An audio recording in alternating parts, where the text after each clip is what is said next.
I don't speak Portuguese. I can speak English. Also, I remember that one edit. He changed his name from Gats Edits to Alone Gats, but or fuck, no, he didn't. Fuck. What if is the destiny the lightborn? It is a warm summer day in the year 2000. A 16-year-old girl is sitting at the front desk of the Mar-a-Lago spa, reading a book. This girl, she's poor in the way that only people that have grown up poor, where you count things, where you would know automatically, and honestly without bitterness, that most things that surround you. And then the door opens. A middle-aged woman walks in. Bob haircut, handbag that costs more than this girl has seen in her lifetime, and she has this thick British accent. She introduces herself as Ghislaine and asks in a very sweet tone, "Do you massage on the side?"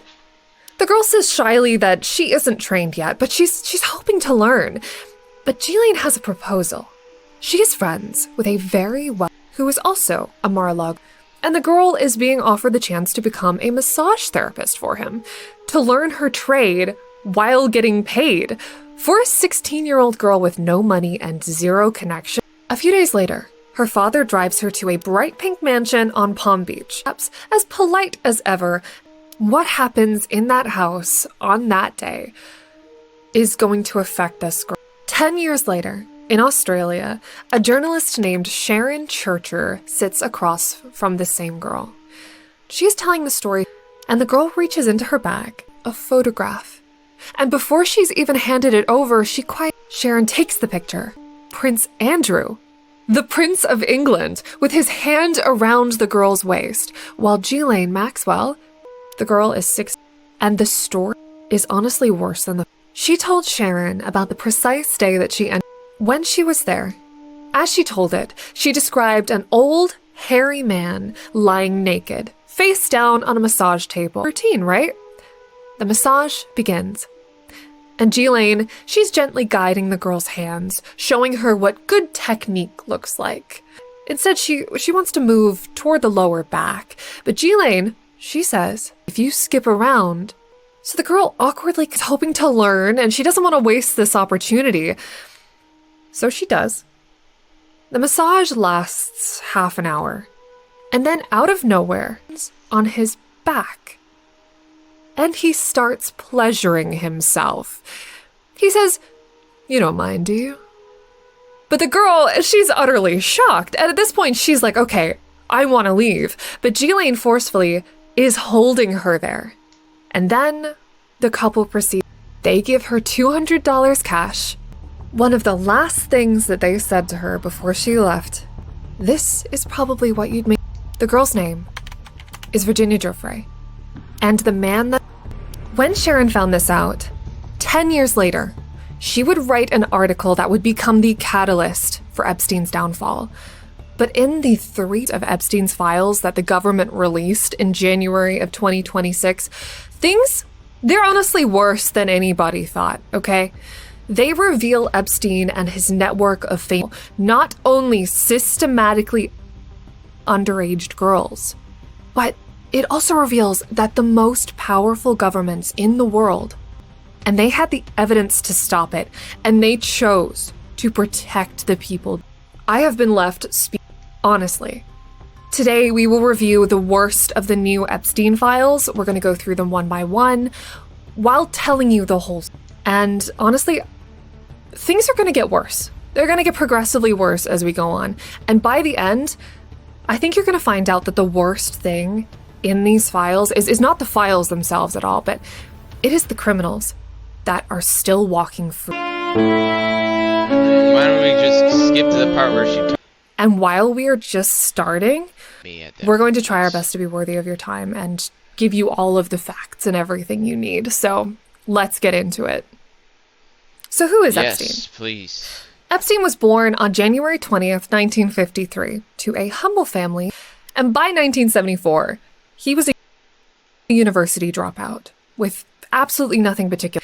But in the span of the next 15 years, through connections and scams, Epstein found himself wealthy and powerful. And over the following decades, he became the go-to man for immensely powerful figures. He built a vast, and that network includes some people's. The first few files that I want to show you, they demonstrate the extent of his reach, and your jaw is going to drop here, because even before we get into the dark material, here is the flight log to Epstein's private island, Little St. James, and immediately standing out, the current and former presidents of the United States. Also, we have Prince Andrew of England and celebrities like Kevin Spacey and Mick Jagger. And then we have an email from 2010 in which Epstein was granted security clearance for an event involving the world's most powerful politicians, in which it said, "Jeffrey, please come. You may have private time with each. Your security clearance is approved." Yeah, that is as weird as it sounds. In 2011, an email discusses a donation to Harvard. From 2012, an email references Torbjörn Jagland, the head of the Nobel Prize Committee and secretary of the. A 2013 email asks, "What does J.E. want for dinner November 4th at 7:30? And Epstein, he also received an email from a Dubai billionaire describing a lunch at the Élysée Palace with Emmanuel Macron, the then French Minister of Economy, who would become the president of France. Everything shown so far, on its surface, innocent, right? But beneath the surface, the FBI was about to expose in history. So if you've heard anything about the Epstein files, I think you know, maybe just on a surface level, perhaps deeper, how crazy and dark this gets. So at any point, if you feel like you can't handle it anymore, or if we're touching any topics that just get a little too much, letting you. 2026, the Department of Justice released over 3 million pages, 180,000 images, and 2,000 videos. It's not just a man. They reveal a machine built over 30 years, oiled with money and silence. And all of the files show us piece by piece exactly how that machine ran. The first piece. Have you ever heard of Richard Branson?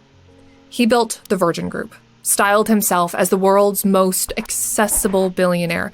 He kiteboarded with models on his back. He also owned a private island and was knighted by Queen Elizabeth herself. He's the kind of man that made you feel, just by existing, that wealth could just be innocent, right? In 2013, Epstein had already pleaded guilty and registered as a. The whole world knows this. And Branson? He's going to send him an email on September 11th. He says, "Dear Jeffrey, it was really nice seeing you yesterday. The boys in water sports, they can't stop speaking about it. Anytime you're in the area, would love to see you." He used the word harem.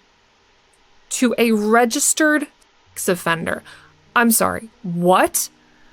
And then, in the same email chain, is a suggestion that Bill Gates tell the public that Epstein had merely slipped up many years ago by sleeping with a 17-and-a-half-year-old woman, and that he'd more than learnt his lesson, and was, yes, a single man with a penchant for women. But there was nothing wrong with that.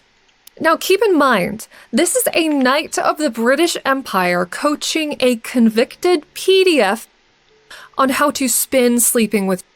A spokesperson for Branson said the word harem referred to 3 adult women, and that Branson had been misled about the story of. There was no victim named ever, no investigation followed, and somewhere in that room, none of these. So it's fine, right? Peter Attia is a famous doctor with a best-selling book called Outlive, and a powerful brand built around health optimization and the trust of millions. On June 24th, 2015, Epstein had the following.